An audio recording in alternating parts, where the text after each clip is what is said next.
عزیزان من، نماز عید کا طریقہ یہ ہے کہ سب سے پہلے ہم اس طرح نیت کریں گے کہ نیت کرتا ہوں 2 رکعت نماز واجب عید الفطر کی یا عید الاضحیٰ کی، ساتھ 6 زائد تکبیروں کے واسطے اللہ تعالیٰ کے پیچھے اس امام کے۔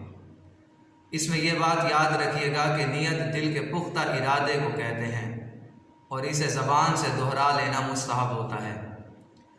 پھر کانوں تک ہاتھ اٹھائیں گے اور اللہ اکبر کہہ کر حسب معمول ناف کے نیچے باندھ لیں گے۔ پھر سب ثنا پڑھیں گے اور پھر 3 تکبیریں کہی جائیں گی۔ پہلی تکبیر پر کانوں تک ہاتھ اٹھائیں گے اور اللہ اکبر کہتے ہوئے چھوڑ دیں گے۔ پھر اسی طرح دوسری تکبیر پر بھی کانوں تک ہاتھ اٹھائیں گے اور اللہ اکبر کہہ کر چھوڑ دیں گے۔ پھر تیسری تکبیر پر کانوں تک ہاتھ اٹھائیں گے، مگر اب کی بار اللہ اکبر کہہ کر ہاتھوں کو چھوڑیں گے نہیں بلکہ باندھ لیں گے۔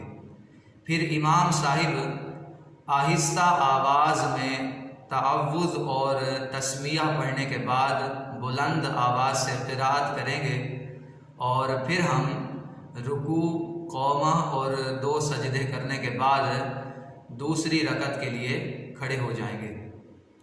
اب دوسری رکعت میں پہلے قرات ہوگی اور پھر 3 تکبیریں کہی جائیں گی، لہذا جب امام صاحب قرات کرنے کے بعد پہلی تکبیر کہیں گے تو ہم پہلے کی طرح کانوں تک ہاتھ اٹھائیں گے اور اللہ اکبر کہتے ہوئے چھوڑ دیں گے۔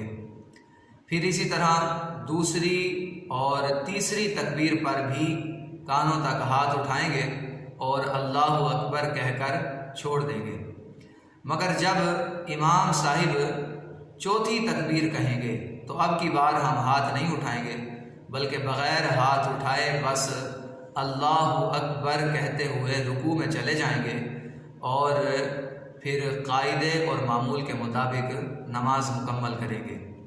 تو خلاصہ کلام یہ ہوا کہ نماز عید کی 2 رکعتیں ہوتی ہیں اور اس میں 6 زائد تکبیریں کہی جاتی ہیں، 3 پہلی رکعت میں اور 3 دوسری رکعت میں۔ پہلی رکعت میں قرات سے پہلے اور تکبیر تحریمہ کے بعد 3 تکبیریں کہی جاتی ہیں، اور دوسری رکعت میں قرات کے بعد اور رکوع میں جانے سے پہلے 3 تکبیریں کہی جاتی ہیں۔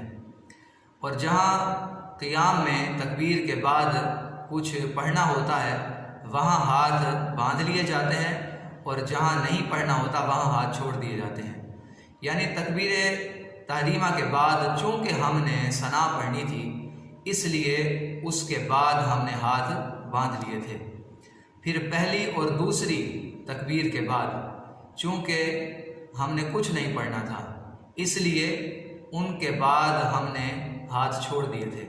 پھر تیسری تکبیر کے بعد چونکہ امام صاحب نے قرات کرنی تھی اور ہم نے ان کی قرات کو سننا تھا اس لیے اس کے بعد ہم نے ہاتھ باندھ لیے تھے۔